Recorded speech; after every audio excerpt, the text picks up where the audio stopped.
പല കാര്യങ്ങളും ചെയ്യണമെന്ന് ആഗ്രഹിച്ചാലും നമുക്കത് ചെയ്യാൻ സാധിക്കാത്തതിന്റെ പ്രധാനപ്പെട്ട ഒരു കാരണം നമ്മുടെ മടിയാണ്. പ്രായഭേദമന്യേ എല്ലാവർക്കും മടിയുണ്ട്. ഡെയിലി ആക്ടിവിറ്റീസ് പോലും ചെയ്യാനായിട്ട് നമുക്ക് മടി തോന്നാറുണ്ട്. കുട്ടികൾക്ക് സ്കൂളിൽ പോകാൻ മടി, നമുക്ക് നേരത്തെ എഴുന്നേൽക്കാൻ മടി എന്ന് വേണ്ട എല്ലാത്തിനും നമുക്ക് മടി തന്നെയാണ്. ഒരു മോശം സ്വഭാവമാണ് മടിയെന്ന് നമുക്ക് അറിയാമെങ്കിൽ കൂടിയും മടി പിടിക്കാതിരിക്കാനായിട്ട് നമ്മളെ കൊണ്ട് സാധിക്കുന്നില്ല. ലോകത്തില് ഹയസ്റ്റ് ലോഞ്ചിറ്റിവിറ്റിയും അതുപോലെ വെൽബീയിങ്ങിനും പേര് കേട്ടതാണ് ജപ്പാൻ. ജാപ്പനീസ് കൾച്ചറില് ജാപ്പനീസ് ഫിലോസഫീസ് നമ്മൾ ഫോളോ ചെയ്യാന്നുണ്ടെങ്കിൽ പല കാര്യത്തില് നമ്മുടെ ജീവിതത്തിൽ വലിയ മാറ്റങ്ങൾ ഉണ്ടാകുന്നതായിട്ട് നമുക്ക് കാണാനായിട്ട് സാധിക്കും. മടി ഒഴിവാക്കാനായിട്ട് ജാപ്പനീസ് ഫിലോസഫിയിൽ അവർ പറയുന്ന 7 ടെക്നിക്സ് ആണ് ഇന്നത്തെ വീഡിയോയിലൂടെ നമ്മൾ കാണാൻ പോകുന്നത്. ഞാൻ അപർണ വിവേക് കുമാർ. എല്ലാവർക്കും ലേഡീസ് നോട്ട് പാഡിന്റെ പുതിയൊരു വീഡിയോയിലേക്ക് സ്വാഗതം.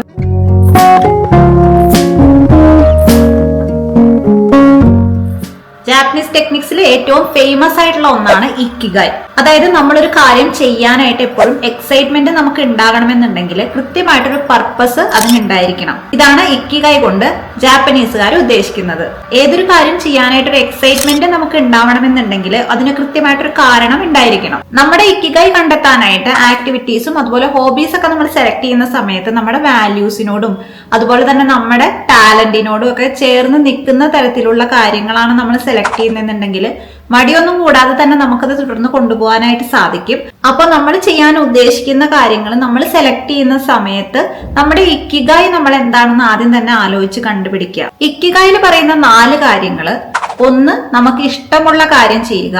2, നമ്മൾ ഏത് കാര്യത്തിലാണോ കൂടുതൽ നമുക്ക് പ്രാവീണ്യമുള്ളത് ആ കാര്യം ചെയ്യുക. 3, എന്താണ് ഈ വേൾഡിന് ആവശ്യമുള്ളത്. 4, നമുക്ക് ഒരു റിവാർഡ് കിട്ടുന്ന രീതിയിലുള്ള ഒരു കാര്യം ചെയ്യുക. ഈ 4 കാര്യങ്ങളും ഫുൾഫിൽഡ് ആയിട്ട് വരികയാണെന്നുണ്ടെങ്കിൽ അത് നമുക്ക് ഇഷ്ടപ്പെട്ട ഒരു കാര്യമായി തീരുകയും യാതൊരു മടിയും കൂടാതെ നമുക്കത് തുടർന്ന് കൊണ്ടുപോകാനായിട്ട് സാധിക്കുകയും ചെയ്യും. അപ്പൊ എപ്പോഴും നമ്മുടെ ഇക്കിഗായ് എന്താണെന്ന് കണ്ടെത്തി, അതായത് നമ്മുടെ പർപ്പസ് എന്താണെന്ന് കണ്ടെത്തി അത്തരത്തിലുള്ള കാര്യങ്ങൾ ചെയ്യാനായിട്ട് ശ്രമിക്കുകയാണെന്നുണ്ടെങ്കിൽ മടിയുടെ ഒരു പ്രശ്നം അവിടെ വരുന്നതേ ഇല്ല. നമ്മൾ മടി കൂടാതെ ഏതൊരു കാര്യവും ചെയ്യാനായിട്ട് സാധിക്കുകയും ചെയ്യും. നമ്മുടെ മടി ഓവർകം ചെയ്യാനായിട്ട് നമുക്ക് ഫോളോ ചെയ്യാവുന്ന അടുത്തൊരു ടെക്നിക്കാണ് കൈസൻ. ചിലപ്പോഴൊക്കെ കാര്യങ്ങൾ ചെയ്യാനായിട്ട് നമുക്ക് മടി തോന്നുന്നതിന്റെ കാരണം പെട്ടെന്ന് തന്നെ ഒരു റിസൾട്ട് നമ്മൾ എക്സ്പെക്ട് ചെയ്യുന്നത് പോലെ കിട്ടാത്തത് കൊണ്ടാവാം. ഒരു വലിയ ഗോള് ഒന്നിച്ച് നമ്മൾ സെറ്റ് ചെയ്യുന്നതിന് പകരമായിട്ട് അതിനെ ചെറിയ ചെറിയ ഗോൾസ് ആയിട്ട് നമ്മൾ ആദ്യം തന്നെ തിരിച്ചതിന് ശേഷം ആ ചെറിയ ചെറിയ ഗോൾസ് അച്ചീവ് ചെയ്യാനായിട്ട് നമ്മൾ ചെറിയ ചെറിയ സ്റ്റെപ്സ് എടുത്ത് തുടങ്ങാം. ഈ ഒരു കാര്യമാണ് കൈസൻ എന്നതുകൊണ്ട് ഉദ്ദേശിക്കുന്നത്. ഡെയിലി ഒരു 1% ഇംപ്രൂവ്മെന്റ് എങ്കിലും നമുക്ക് നമ്മളൊരു കാര്യം ചെയ്യുന്നതിൽ ഉണ്ടെന്നുണ്ടെങ്കിൽ അത് കണ്ടിന്യൂ ചെയ്ത് കൊണ്ടുപോകാനായിട്ടൊരു മോട്ടിവേഷൻ ഉണ്ടാക്കിയെടുക്കുക എന്നുള്ളതാണ്. നമ്മൾ ഉദ്ദേശിക്കുന്ന പോലെ നമ്മുടെ ഗോളിലേക്ക് എത്തിപ്പെടാനായിട്ട് ചെറിയ സ്റ്റെപ്സിലൂടെ സാധിക്കുകയും ചെയ്യും. 1% ഇംപ്രൂവ്മെന്റും അതൊരു പ്രോഗ്രസ് ആണല്ലോ എന്ന് കരുതി ആഗ്രഹിക്കുന്ന കാര്യങ്ങൾ തുടർന്ന് കൊണ്ടുപോകാനായിട്ട് അത് നമ്മൾ യൂട്ടിലൈസ് ചെയ്യുക. അതായത് ജാപ്പനീസ് ടെക്നിക് ആയിട്ടുള്ള കൈസൻ നമ്മൾ ഫോളോ ചെയ്യുകയാണെന്നുണ്ടെങ്കിൽ ചെറിയ കൺസിസ്റ്റന്റ് ആയിട്ടുള്ള ഇംപ്രൂവ്മെന്റ്സ് ഒരു മൊമെന്റം ക്രിയേറ്റ് ചെയ്യാനും ലേസിനെസ് ഓവർകം ചെയ്യാനും സഹായിക്കും. അടുത്തൊരു ജാപ്പനീസ് ടെക്നിക്കാണ് ഷോഷിൻ. അതായത് ഒരു ബിഗിനേഴ്സ് മൈൻഡ് സെറ്റിൽ ഇരുന്നിട്ട് നമ്മൾ ഏതൊരു കാര്യത്തിനെയും അപ്രോച്ച് ചെയ്യാന്നുള്ളതാണ് ഷോഷിൻ കൊണ്ട് ഉദ്ദേശിക്കുന്നത്. പാസ്റ്റിൽ ഉണ്ടായിരിക്കുന്ന പല എക്സ്പീരിയൻസുകളും നമ്മൾ നമ്മുടെ മനസ്സിൽ കൊണ്ട് നടക്കുകയാണെന്നുണ്ടെങ്കിൽ പല കാര്യങ്ങളെയും നമ്മൾ അപ്രോച്ച് ചെയ്യുന്ന സമയത്ത് നേരത്തെ മുൻകൂട്ടി തന്നെ നമുക്കൊരു അസംഷൻസ് അല്ലെങ്കിൽ ഒരു ജഡ്ജ്മെന്റ് ഉണ്ടാകാനുള്ള ചാൻസ് ഉണ്ട്. അതുകൊണ്ട് തന്നെ ചില കാര്യങ്ങൾ ചെയ്യാനായിട്ട് നമുക്കൊരു മടി നമ്മുടെ ഉള്ളിൽ നിന്ന് തോന്നും. ഏതൊരു കാര്യത്തിനെയും ഒരു ബിഗിനർ മൈൻഡ് സെറ്റിൽ നമ്മൾ അപ്രോച്ച് ചെയ്യാണെന്നുണ്ടെങ്കിൽ ഏത് കാര്യങ്ങൾക്കുമായിട്ട് ഈ നമ്മുടെ മനസ്സ് ഓപ്പൺ ആയിട്ടിരിക്കും. പുതിയ കാര്യങ്ങൾ ചെയ്തു തുടങ്ങുന്ന സമയത്ത് യാതൊരുവിധ മുൻധാരണകളും ഇല്ലാതെ നമ്മുടെ മൈൻഡ് എപ്പോഴും പുതിയ എക്സ്പീരിയൻസുകൾക്കായിട്ട് ഓപ്പൺ ആയിരിക്കാനും നമുക്കൊരു മോട്ടിവേഷൻ ഉടനീളം തോന്നാനും ഒരു എന്തൂസിയാസം ഉടനീളം തോന്നാനും ഒക്കെ ഷോഷിൻ ടെക്നിക്ക് ഫോളോ ചെയ്യുന്നത് കൊണ്ട് നമുക്ക് സാധിക്കും. അതുകൊണ്ട് തന്നെ മടിയില്ലാതെ ഇരിക്കാനായിട്ട് നമുക്ക് ഈ ഷോഷിൻ ടെക്നിക്ക് ഒന്ന് ഫോളോ ചെയ്ത് നോക്കാവുന്നതാണ്.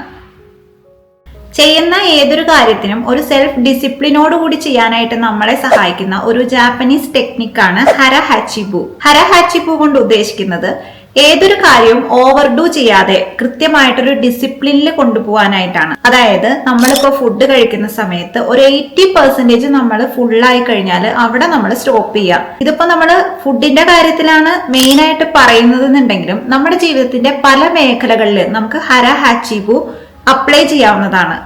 എപ്പോഴും മൈൻഡ്ഫുൾ ആയിട്ട് നമ്മൾ ഇരിക്കുകയാണെന്നുണ്ടെങ്കിൽ നമ്മുടെ സമയം നമ്മൾ എവിടെ സ്പെൻഡ് ചെയ്യുന്നു എന്നുള്ളതിനെ കുറിച്ചിട്ട് നമുക്ക് കൃത്യമായിട്ടൊരു ഐഡിയ കിട്ടുമെന്നാണ് ഈ ഹര ഹാച്ചിബു കൊണ്ട് ഉദ്ദേശിക്കുന്നത്.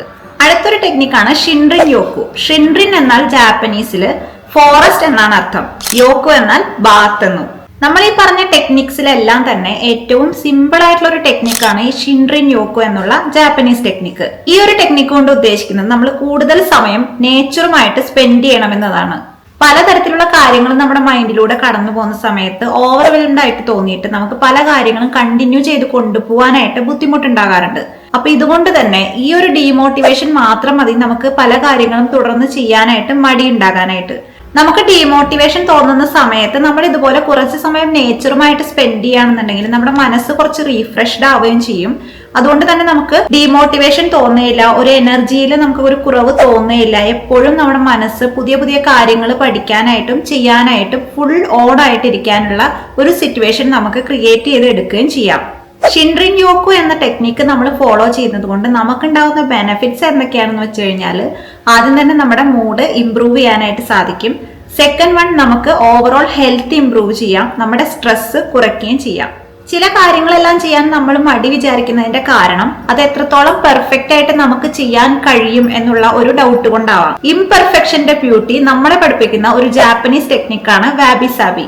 ഫിയർ ഓഫ് ഫെയിലിയർ ഉണ്ടാവുന്ന സമയത്താണ് നമ്മൾ ഈ ഒരു സമയത്ത് ഇത് ചെയ്താൽ ശരിയാവില്ല, അതുപോലെ നല്ലൊരു പെർഫെക്റ്റ് സമയം വരണം എന്നാൽ തന്നെ നമുക്കൊരു കാര്യം ചെയ്തു തുടങ്ങാനായിട്ട് സാധിക്കുകയുള്ളൂ. ഇങ്ങനെ ഒരു പെർഫെക്റ്റ് ടൈമിന് വേണ്ടിയിട്ടും പെർഫെക്റ്റ് റിസൾട്ടിന് വേണ്ടിയിട്ടും നമ്മൾ കാത്തിരിക്കുകയാണെന്നുണ്ടെങ്കിൽ നമ്മൾ കാത്തിരിക്കുന്നത് മാത്രമേ ഉണ്ടാവുകയുള്ളൂ. പുതിയ കാര്യങ്ങൾ പഠിച്ചു തുടങ്ങുന്ന സമയത്ത് അല്ലെങ്കിൽ നമ്മൾ ചെയ്തു തുടങ്ങുന്ന സമയത്ത് നമുക്ക് മിസ്റ്റേക്സും അതുപോലെ തന്നെ ഫെയിലിയർ എല്ലാം ഉണ്ടാകുമെന്നുള്ള ഒരു മൈൻഡ് സെറ്റ് നമ്മൾ നേരത്തെ തന്നെ ക്രിയേറ്റ് ചെയ്ത് വെക്കാം. അതായത് പെർഫെക്ഷനോട് കൂടി അല്ലെങ്കിൽ കൂടിയും ജസ്റ്റ് സ്റ്റാർട്ട് എന്നുള്ളതാണ് ആദ്യത്തെ സ്റ്റെപ്പ് എന്ന് നമ്മൾ മനസ്സിലാക്കി ഒരു കാര്യം ചെയ്തു തുടങ്ങുന്നതിനായിട്ട് ആവശ്യമില്ലാത്ത എക്സ്ക്യൂസുകളെല്ലാം നമുക്ക് പറയുന്നത് ഒഴിവാക്കാം. അതുകൊണ്ട് തന്നെ മടി പിടിച്ച് നമ്മൾ തുടങ്ങാൻ വൈകിക്കുന്ന പല കാര്യങ്ങളും ഇപ്പോ തന്നെ തുടങ്ങാനായിട്ട് ഈ വാബി സാബി ടെക്നിക്ക് നമ്മൾ ഫോളോ ചെയ്യാം.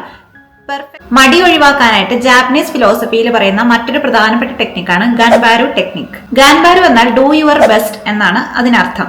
എന്തൊരു കാര്യവും നമ്മൾ ചെയ്തു തുടങ്ങുന്ന സമയത്ത് നമ്മൾ ഉദ്ദേശിക്കുന്ന റിസൾട്ട് പെട്ടെന്ന് തന്നെ നമുക്ക് കിട്ടിയില്ലെങ്കിൽ കൂടിയും അത് നമ്മൾ കൺസിസ്റ്റന്റ് ആയിട്ട് തുടർന്ന് കൊണ്ടുപോവുക.